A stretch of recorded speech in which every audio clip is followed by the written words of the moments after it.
मनु महाराज के दो पुत्र हुए, प्रियव्रत और उत्तानपाद। जाये उत्तानपादस्य सुनुति सुरुचिस्तयो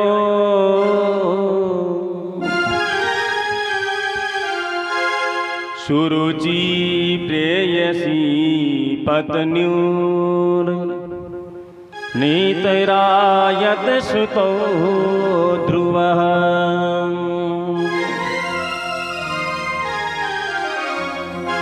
उत्तानपाद के दो पत्नियां थी, सुनीति और सुरुचि। तो सुरुचि राजा को अत्यधिक प्रिय थी। सुरुचि यानी अपनी स्वयं की रुचि, जो वो कर रहा वही अच्छा कर रहा, सही कर रहा, बीच में टोका टाकी नहीं करे, वो होती सुरुचि। और सुनीति को तो कोई अपनाता ही नहीं आजकल। कहते हैं नेता जो नीति की बात करे वो नेता होता है। नेताओं के पास नीति तो है ही नहीं आजकल। जैसे भी हो जनता को मूर्ख बना करके 5 साल तक गद्दी पर बैठ जाना।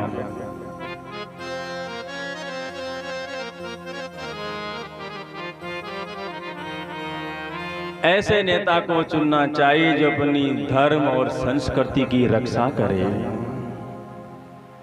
अपने सनातन धर्म की रक्षा करे। ऐसे ऐसे नेता हुए महाराज जो कहते हैं राम भी हुए थे, क्या वो कल्पना है?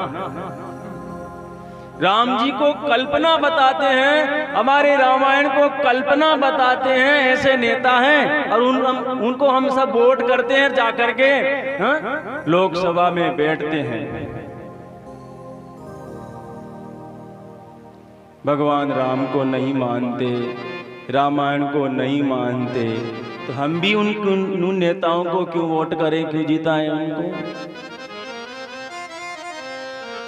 जो हमारी सनातन धर्म और संस्कृति की रक्षक हो, हमारा हिंदू धर्म के साथ कंधे से कंधा मिला करके चले, उन्हीं को मतदान करना चाहिए।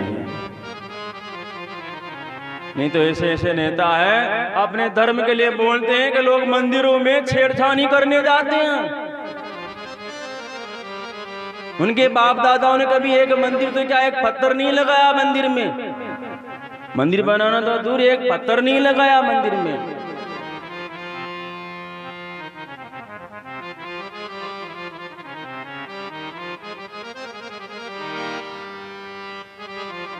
तो हमारे धर्म के रक्षक नेता हो, उन्हीं को वोट करना चाहिए, उन्हीं को मतदान करना चाहिए। हिंदू धर्म के रक्षक हो, उन्हीं को अपन नेता बनाए, उन्हीं को प्रधानमंत्री बनाए, ताकि हम जाके अपनी बात रख सकें।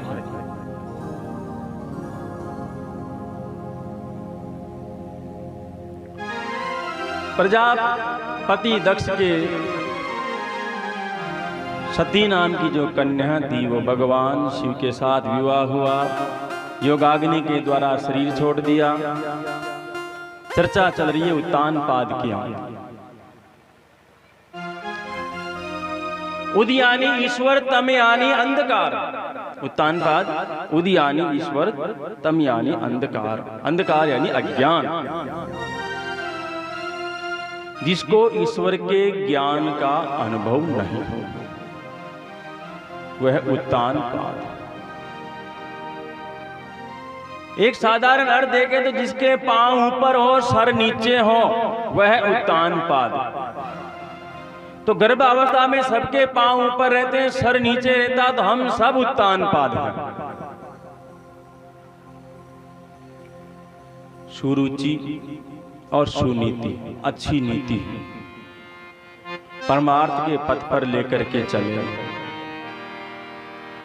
तो जो सुनीति के अधीन रहता है उसको ब्रह्मानंद प्राप्त होता है। ध्रुव, ध्रुव यानी अटल, ध्रुव यानी ब्रह्मानंद।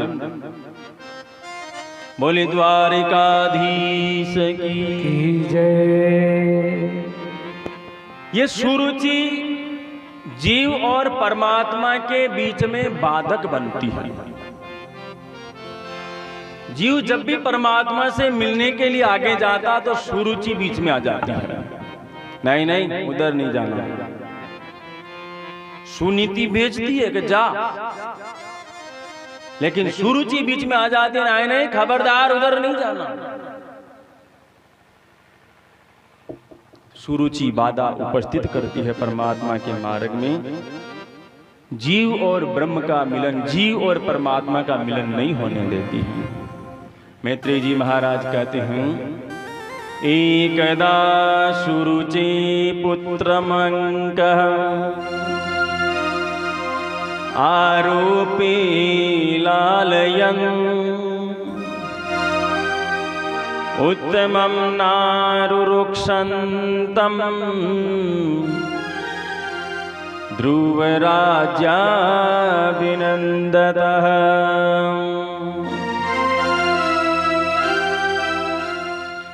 एक बार क्या होता, राजा उत्तानपाद राजसभा में बैठे हुए होते हैं। उनकी गोद में सुरुचि का बेटा बैठा रहा रहता।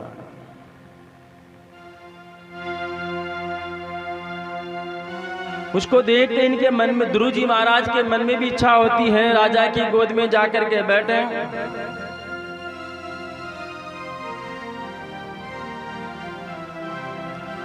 दौड़ते दौड़ते राजा के पास जाते हैं, पिताजी पिताजी हमको भी गोद में बैठाइए ना।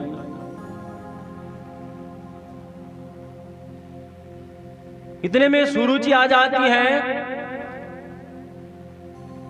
राजा को गोद में बैठाने के लिए मना कर दिया, नहीं ध्रुव को गोद में नहीं बैठा गया। नाम का राजा था लेकिन पत्नी का गुलाम था।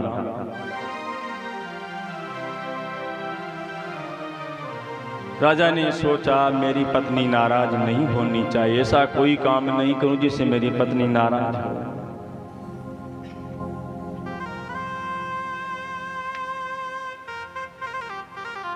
गोद में नहीं बैठाया और सुरुचि ताना मार देती है,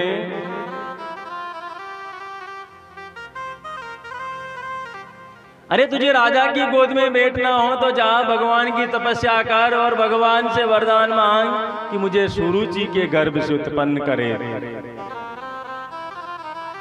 ध्रुव जी महाराज कहते, मां क्या ये मेरे पिता नहीं हैं? नहीं तेरे पिता तो हैं, लेकिन कि गोद में बैठने का अधिकारी तब बनेगा जब तू मेरे गर्भ से उत्पन्न होगा। तपसा आराध्य पुरुषम तस्सेवानुगृहेण में गर्भे त्वं साधयात्मानं यदिच्छसि नृपासनम्। वन में जाकर के तप करो, तब जाकर के नृपासन मिलेगा, नहीं जो आपके पिता की गोद प्राप्त होगी।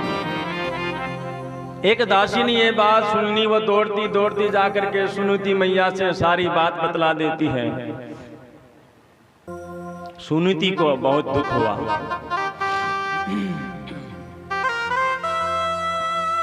लेकिन उसने कुछ नहीं कहा। बालक ध्रुव दौड़ते हुए जाते, मां मां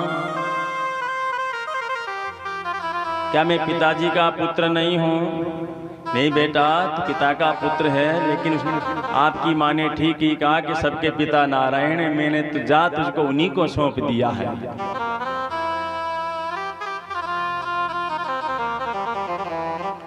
वन में जाओ, परमात्मा का भजन करो। ध्रुव जी महाराज कहते हैं मैया आप भी चलो। सुनीति कहती है बेटा मैं नहीं चल सकती, क्योंकि मेरे पिता ने मेरा दान कर दिया है तुम्हारे पिता को। मैं उनके अधीन हूं, उनकी आज्ञा में रहूंगी मैं। हे बेटा तू रोना नहीं, अगर तू रोएगा तो मुझे दुख होगा।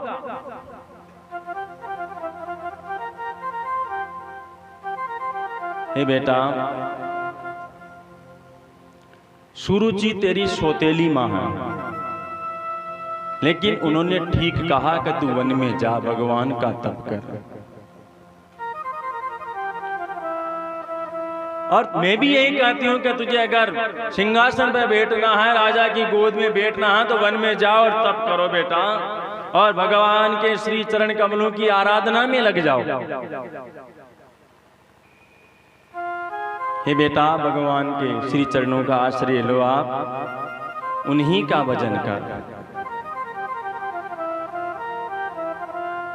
ये भागवत की माँ है। श्रीमद् भागवत की माँ अपने बेटे को जंगल में भजन करने के लिए भेज रही है, और हम लोग क्या करते हैं, शैतानी करते हैं। तो आजकल तो बच्चे को मोबाइल पकड़ा देंगे, शांति से बैठ जा, गेम खेलता रहेगा, उसमें मोबाइल चलता रहेगा, शांति से बैठा है। सबके बच्चे शामिल हैं, हमारे आप सबके, ऐसा नहीं है आपके यहाँ। उसकी दुनिया मोबाइल ही हो जाती है।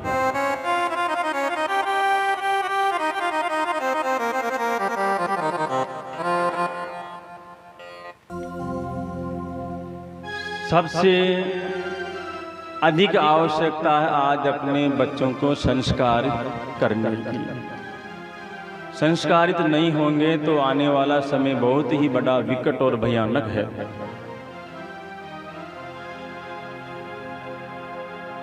ध्रुव जी महाराज ने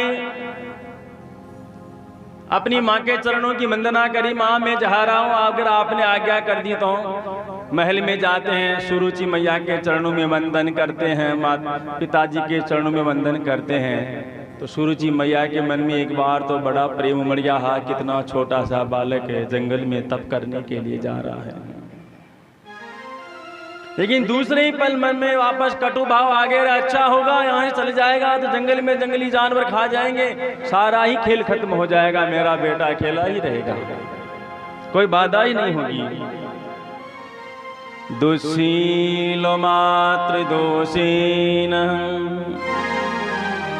पितृदोषीन मूर्खता। माता के दोष के कारण बच्चा बच्ची दुशील हो जाता। जैसे माता का आचरण होगा वैसे अपनी संतान का आचरण होता है। इसलिए सबसे पहला गुरु माँ को कहा गया है। जैसी शिक्षा माँ देगी वैसे ही अपनी संतानें होगी। पितृदोषीण मूर्खता। अगर पिता ध्यान नहीं देगा तो संतान आवारा हो जाएगी। दोनों का कर्तव्य है, ऐसा नहीं हो अकेली माँ का ही हो, पिता को भी ध्यान रखना चाहिए। ध्रुव जी महाराज वन में चले। नारायण ने रक्षा करी और नारद जी महाराज को वन में भेज दिया कि शिष्य लायक हो गया है, जाओ उसको शिक्षा दो। हो जब संत मिलन हो जाए, जब संत मिलन हो जाए, तेरी वाणी हरि गुण गाए, तेरी वाणी हरि गुण गाए, तब इतना समझ लेना हो अब हरि से मिलन होगा। तब इतना समझ लेना अब हरि से मिलन होगा। इतना समझ लेना कब हरि से मिलन होगा। तब इतना समझ लेना मेरा हरि से मिलन होगा।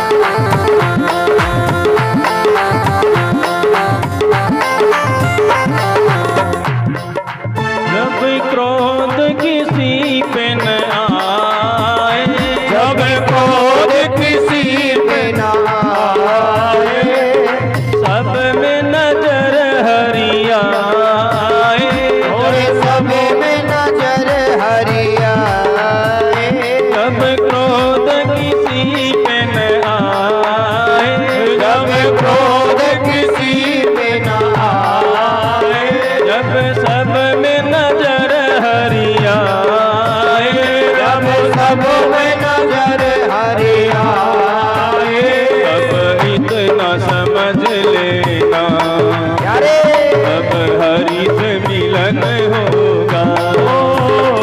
कभी तेरा समझ लेना, तब हरि से मिलन होगा।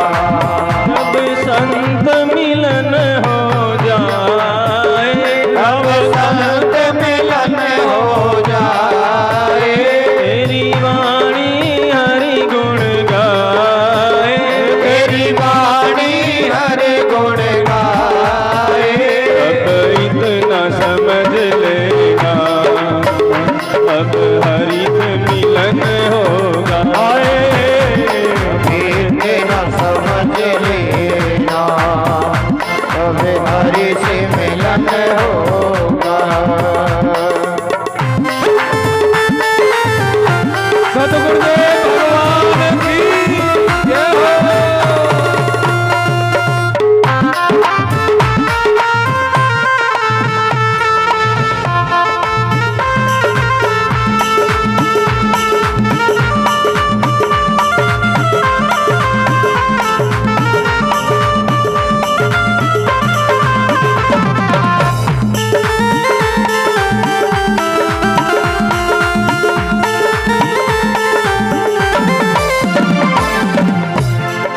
जब आँख में आंसू आए, जब आँखों में आंसू आए, दिन रात हरि जब आए, दिन रात हरि जब आए, तब इतना समझ लेना, अब हरि से मिलन होगा। तेरा समझ लेना, तेरा हरि से मिलन होगा। अबे तेरा समझ लेना, तेरा हरि से मिलन होगा। रे बोले द्वारिकाधीश की जय। बिना संतों की कृपा के परमात्मा से मिलन नहीं हो सकता। ध्रुव जी महाराज वन में जा रहे हैं तो ठाकुर जी ने संतों को आदेश किया, जाओ बच्चा लायक हो गया है। मार्ग में गुरु रूपी मां मिल गई। एक माँ ने तो स्तनपान करा के बड़ा किया, लेकिन गुरु ऐसी माँ होती है कि हमेशा के लिए ही स्तनपान कराना छुड़ा देती है। ऐसा ज्ञान देती है गुरु माँ कि हमेशा के लिए ही स्तनपान करना छूट जाता है। जन्म मृत्यु के चक्कर से दूर कर देती है गुरु रूपी माँ। गुरु तो कहते हैं कि ऐसा उपदेश दूंगा बेटे तेरे को कि वापस संसार की ओर आना ही नहीं पड़ेगा। नारद जी महाराज पूछते हैं, बेटा कहाँ जा रहे हो? महाराज जी मैं तप करने के लिए जा रहा हूं। अच्छा 5 साल का बच्चा तप? नारद जी महाराज कहते रहे, बेटा अभी तो बहुत छोटी सी उम्र है आपकी, तब करने की उम्र नहीं है, अभी तो खेल कूद की उम्र है आपकी, खेलो कूदो खाओ पियो। अभी परमात्मा का जप करने की उम्र नहीं है आपकी। परीक्षा लेते हैं, ऐसे नहीं हो जाते गले में कंठी डाल दिया आज की तरह, आजा बन जा चेला ले कंठी। ऐसा नहीं, जितने चेले उतने बड़े गुरुजी नहीं, पहले बहुत परीक्षाएं लेते थे। एक बार क्या हुआ, पीपा महाराज एक राजा हुआ करते थे।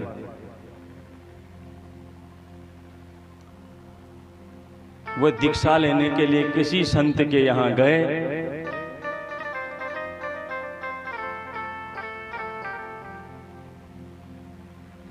हाथी की सवारी करके वहां पहुंचे और संत भगवान के शिष्यों को जाकर के बोला, जाओ महाराज से कहो कि पीपा महाराज पधारे हैं।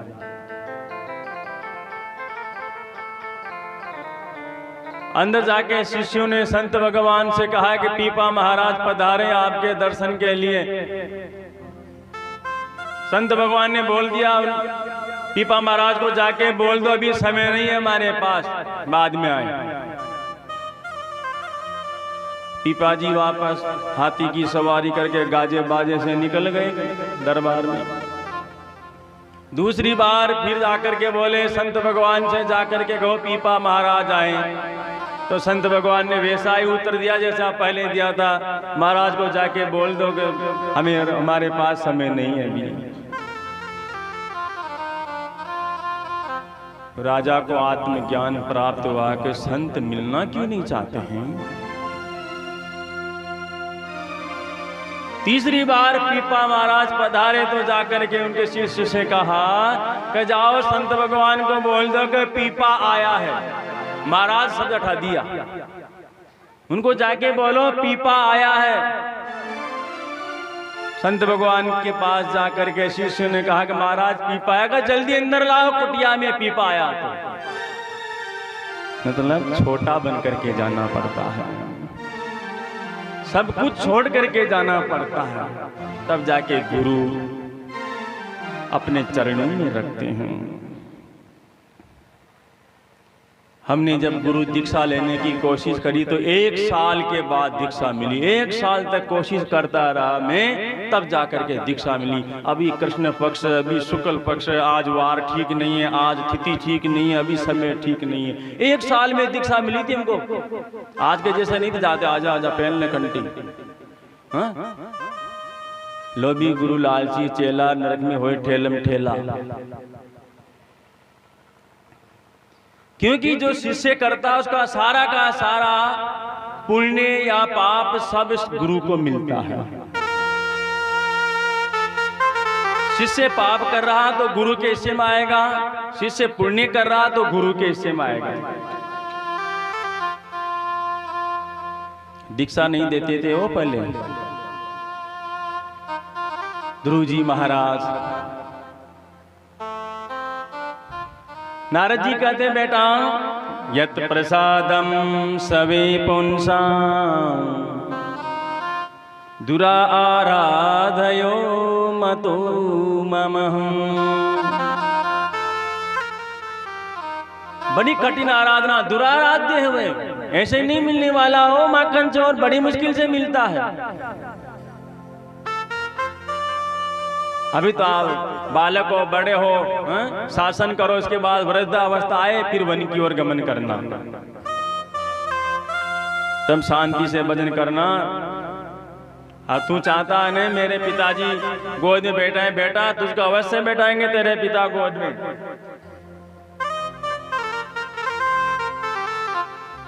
बेटा तेरे मन में ये बात भी है कि मैं ठाकुर जी की गोद में बैठूं, लेकिन बड़े बड़े ऋषि मुनि कई हजारों वर्षों तक तपस्या करते हैं तब भी वह प्राप्त नहीं होता। रे तेरे छोटे बच्चे को कैसे प्राप्त होगा? जाओ वापस घर जाओ। जन्म जन्म मुनि जतन कराई, जन्म जन्म मुनि जतन कराई, जन्म जन्म मुनि जतन कराई, जन्म जन्म मुनि जतन कराई। अंत राम कही आवत नाही, अंत राम कही आवत नाही।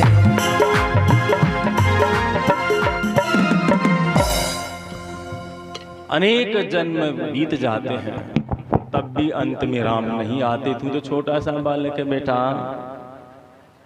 ध्रुव जी कहते महाराज जिस घर में मेरा अपमान हुआ मैं वहां जाना नहीं चाहता। और अपने पिताजी के राज सिंहासन पर भी नहीं बैठूंगा। ये मैंने निश्चय किया, मैं इसी जन्म में परमात्मा श्री ठाकुर जी महाराज के गोद में बैठूंगा। आप तो मेरा मार्गदर्शन कराइए गुरु जी। ध्रुव जी का अटल निश्चय देख करके नारद जी भगवान को बड़ी प्रसन्नता हुई। आप मधुवन में जाओ, उनको दीक्षा दे दी, हे बेटा आप मधुवन में जाइए, भगवान ठाकुर जी के चरणों की सेवा कीजिए और ध्यान करना परमात्मा का। श्रीवत्सांगम घनश्यामम पुरुषम वनमालिनम शंख चक्र गदा पद्मीरविवृत चतुर्भुजम किरीटिनी कुंडिलम केयूखलयान्वितम कौस्तुभाभरण ग्रीवं पीतकोशैवासिषम् कांचीन कलाप प्रयस्तं लसकांचन नुपुरम् दर्शनीयतमं शान्तं मनोनयन वर्धनम्। वक्षस्थल के ऊपर श्री वश का चिन्ह है भगवान के। उनका शरीर सजल मेघ के समान है, सांवला सांवला सा कन्हैया। किरीट धारण कर रखे, कुंडल पहन रखे, केयूर धारण कर रखे, कमर में कनकटी पहन रखी, कमर बंद लगा रखा, सोने का, शरीर पर रेशमी पीतांबर है। ठाकुर जी के ऐसा ध्यान करना बेटा और शांत चित्त होकर के ओम नमो भगवते वासुदेवाय इस द्वादश अक्षर मंत्र का जाप करना बेटा। ओम नमो भगवते वासुदेवाय ओम नमो भगवते वासुदेवाय ओम नमो भगवते वासुदेवाय ओम नमो भगवते वासुदेवाय वासुदेवाय मेरो कृष्ण चंद्राय वासुदेवाय मेरो कृष्ण चंद्राय ओए वासुदेवाय मेरो रामचंद्राय वासुदेवाय मेरो नंद नंदनाय ओम नमो वासुदेवाय ओम नमो भगवते वासुदेवाय ओम नमो भगवते वासुदेवाय ओम नमो भगवते वासुदेवाय। द्वादशाक्षर मंत्र का जाप किया ध्रुव जी महाराज ने। समय आया, परमात्मा का दर्शन हुआ। सामने परमात्मा उपस्थित है, उनकी आंखें बंद है ध्रुव जी महाराज की। ध्रुव जी महाराज तो अंतर्मुखी हो रखे हैं, बहिर्मुख नहीं हैं। सशंक चक्रम सकिरीट कुंडलम सपीत वस्त्रम सरसीरुहे क्षणम सहार वक्षस्थल कौस्तुभश्रियम् नमामि विष्णुं शिरसा चतुर्भुजम्। कितनी प्यारी छवि का ध्यान कर रहे हैं ध्रुव जी महाराज और नारायण सामने खड़े हैं कि कब इसकी आंखें खुले, कब मैं दर्शन दूं इसको। दर्शन धो घनश्याम नाथ मेरी आँखियाँ प्यासी रे। दर्शन दो घनश्याम। एक एक भक्त आवाज लगाता है, दर्शन दो घनश्याम, मेरी आंखें प्यासी है रे। हाँ? और यहाँ दूसरा भक्त आंखें बंद करके बैठा हुआ है और नारायण कह रहे हैं कि दर्शन दो, आंख खोलो मेरे भक्त, मेरी आंखें प्यासी रहे। ध्रुव जी का दर्शन करने के लिए आए हैं, दर्शन देने नहीं, दर्शन करने के लिए आए हैं नारायण। नारायण सोचते कब तक खड़ा रहूंगा यहाँ, और भी तो काम काज है, कहीं एक ही थोड़ी है, पूरा संसार, पूरा 14 ब्रह्मांड है, इसके अलावा भी और भी कई होंगे, सबको कार्यभार देखना पड़ता है, सबको चलाना है। नारायण ने जो जिस छवि का ध्रुव जी महाराज दर्शन कर रहे थे, ध्यान कर रहे थे, उसको अंतर ध्यान कर दिया। जैसे छवि अंतर ध्यान हुई, आंख खोले, सामने चतुर्भुज नारायण दर्शन करे हैं। बोले द्वारिकाधीश की जय। अब दर्शन तो कर ले, लेकिन टकटकी लगा करके देख रहे हैं, बोले तो क्या बोले, छोटा 5 साल का बच्चा क्या बोले।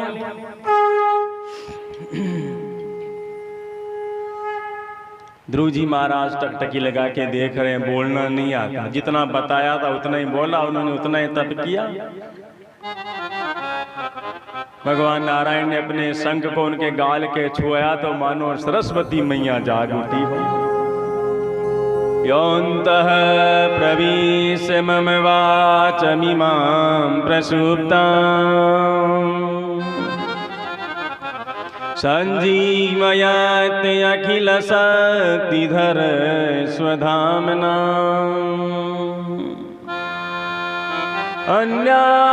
अन्यासहस्तचरण श्रवण त्वगादीन् प्राणान्नमो भगवते पुरुषाय तुभ्यम्।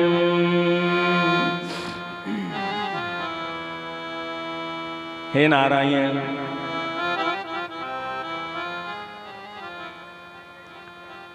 आप ही की शक्ति मेरे अंदर प्रवेश करती है। हे नारायण, आप ही के कारण मेरी सोई हुई वाणी जागृत होती है। हे नारायण, आप ही के कारण मैं देख पाता हूँ, सुन पाता हूँ, चल पाता हूँ। सब कुछ आप ही के कारण है नारायण। सभी प्राणियों में आप ही प्राण रूप से विराजमान हो प्रभु।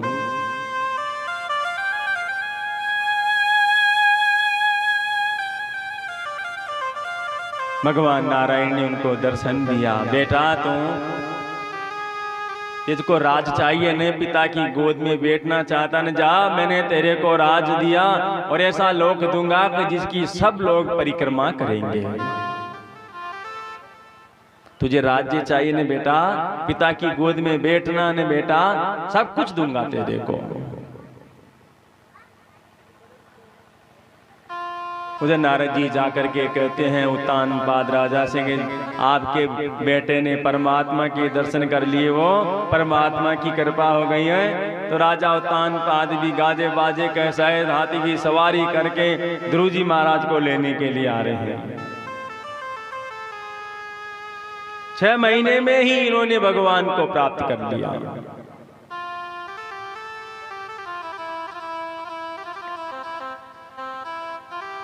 पुत्रवती जुबती जग सोही,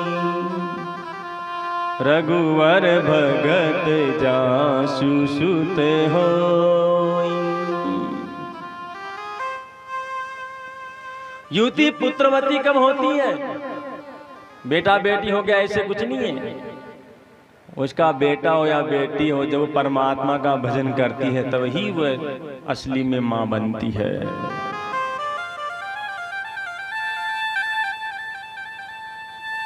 ध्रुव जी महाराज गए सीधे सुरुचि मैया के महल में जाते सबसे पहले सुरुचि मैया को प्रणाम किया, उनका मन का मेल धुल गया, गले से लगाया। हे बेटा, मैंने तुम्हारे को कितना दुख दिया, कितने कटु वाक्य बोले,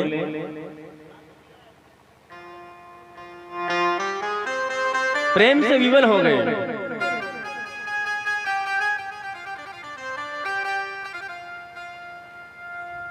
ध्रुव जी महाराज के पिता में मनु महाराज भी वहाँ पधारते हैं, आशीर्वाद देते हैं। ध्रुव जी महाराज को राज सिंहासन दिया। उत्तानपाद राजा तप करने के लिए वन में चले जाते हैं।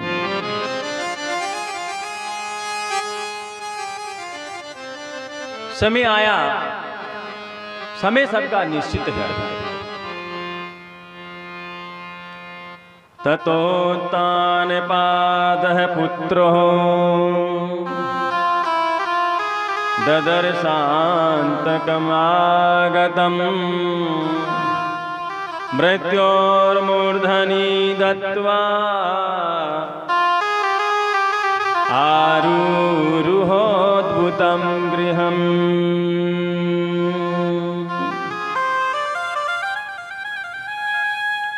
ध्रुव जी महाराज ने देखा कि काल देवता मूर्तिमान होकर के साक्षात सामने खड़े हैं। कि आप कौन है? कि मैं काल हूं, मैं मृत्यु हूं। ये लोक मृत्यु लोक है, इसमें मेरे को छुए बिना कोई नहीं जा सकता। ध्रुव जी महाराज के लिए विमान आया। उस मृत्यु के सर के ऊपर पांव रख करके विमान में बैठ गए ध्रुव जी महाराज और सीधे परमात्मा के लोक में पहुंच जाते हैं। बोली द्वारिकाधीश की जय।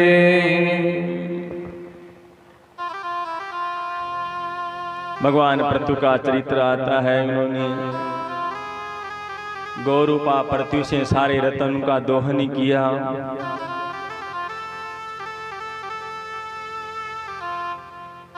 और वापस अन्न धान्य का भरपूर भंडार बनने लगा।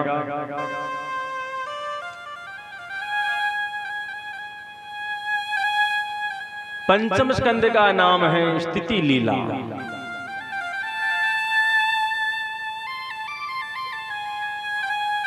स्थिति यानी बैकुंठ विजय।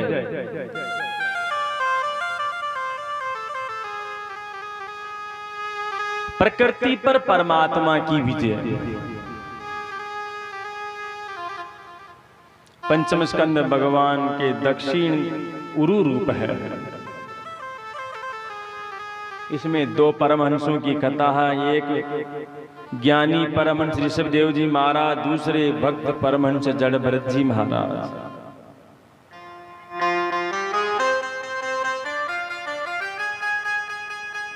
प्रियव्रत भागवत आत्मा राम कथम मुनिः गृहे स्मरतः यन्मूलः कर्मबन्धः पराभवः।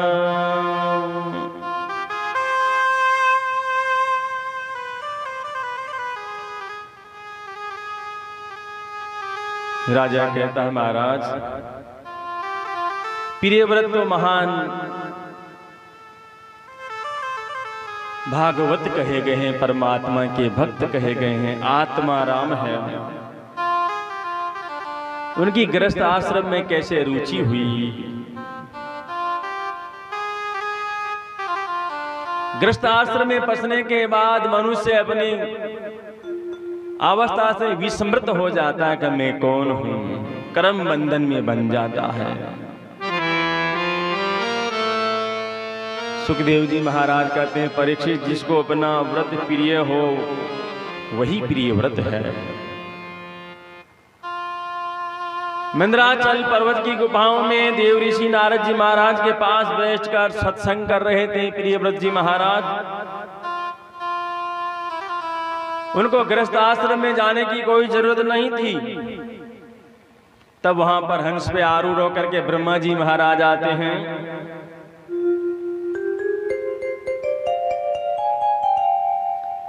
ब्रह्मा जी महाराज समझाते हैं कि बेटा परिवार नहीं बांधता है, बांधती आसक्ति। परिवार कभी किसी को नहीं बांधता है, लेकिन परिवार के अंदर आवश्यकता से अधिक आसक्ति वही बांधती है जीव को। बाकी तो कागा धन्यो ग्रस्ताश्रम